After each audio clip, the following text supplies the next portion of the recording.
Camarade président Vladimir Poutine, camarade président chef d'État africain, camarades chefs de délégation, bonjour. C'est un honneur pour moi ce matin donc de prendre la parole ici et de vous passer donc le salut fraternel du peuple du pays des hommes intègres. C'est aussi le lieu pour moi, avant tout propos, de rendre grâce à Dieu, Dieu Tout-Puissant qui nous a permis de nous réunir ici ce matin en bonne santé pour parler de l'avenir et du bien-être donc de nos peuples. Je m'en vais m'excuser auprès des anciens que je pourrais vexer dans mes propos à venir. Africanité oblige, les droits d'aînesse, je me dois de m'excuser. Camarades, j'ai quelques questions donc de ma génération, mille et une questions qu'on se pose. Mais nous n'avons pas de réponse. Et il se trouve qu'ici, nous pouvons laver donc notre linge sale parce qu'on se sent en famille.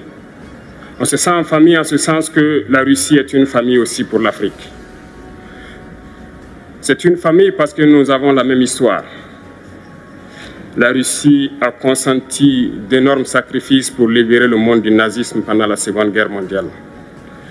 Les peuples africains, nos grands-pères, ont été déportés de force aussi pour aider l'Europe à se débarrasser du nazisme.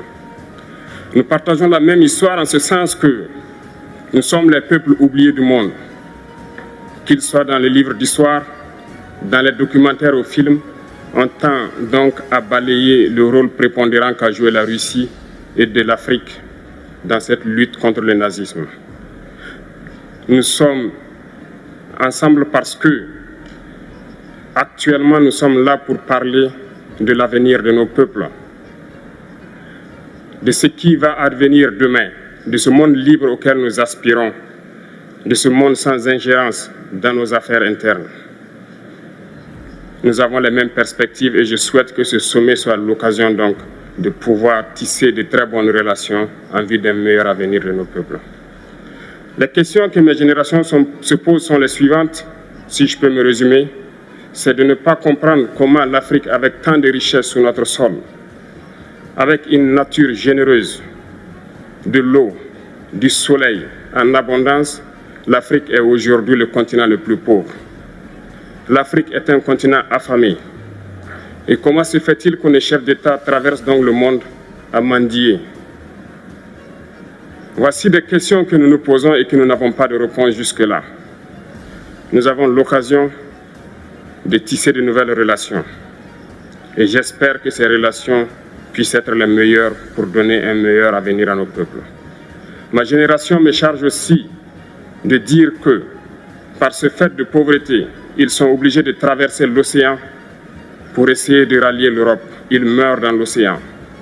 Mais que prochainement, ils n'iront pas traverser parce qu'ils viendront devant nos palais pour chercher leur pitance quotidienne. Pour ce qui concerne le Burkina Faso, aujourd'hui, nous sommes confrontés depuis plus de 8 ans à la forme de manifestation la plus barbare, la plus violente du néocolonialisme, de l'impérialisme. L'esclavage qu'on tend encore à nous imposer.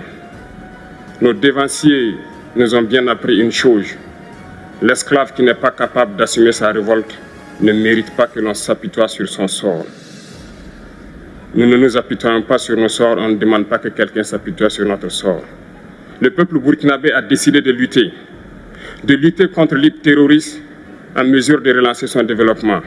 Dans cette lutte, des vaillants peuples, des vaillantes populations se sont engagées à prendre les armes face au terrorisme, ceux que nous avons affectueusement appelés les VDP, des volontaires. Nous sommes surpris de voir les impérialistes traiter ces VDP de milices et de tout type. C'est décevant, parce qu'en Europe, lorsque des peuples prennent les armes pour défendre leur patrie, on les traite de patriotes. Nos grands-pères ont été déportés pour sauver l'Europe. Ce n'était pas avec leur consentement, contre leur gré. Et bien au retour, on se rappelle bien qu'à Tiaroy, lorsqu'ils ont voulu revendiquer leurs droits élémentaires, ils ont été massacrés. Cela ne fait rien donc. Lorsque nous, peuple, nous décidons de nous défendre, on nous traite de milices. Mais là n'est pas le problème. Ce qui est le problème, c'est de voir des chefs d'État africains qui n'apportent rien à ces peuples qui se battent, mais qui chantent la même chose que les impérialistes en nous traitant de milices, en nous traitant donc d'hommes qui ne respectent pas les droits de l'homme. De quels droits de l'homme parle-t-on? Nous nous offusquons contre cela et c'est honteux.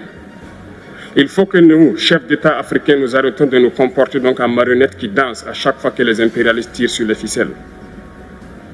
Hier, le président Vladimir Poutine a annoncé donc l'envoi de céréales en Afrique. Nous sommes bien contents. Nous lui disons merci pour cela.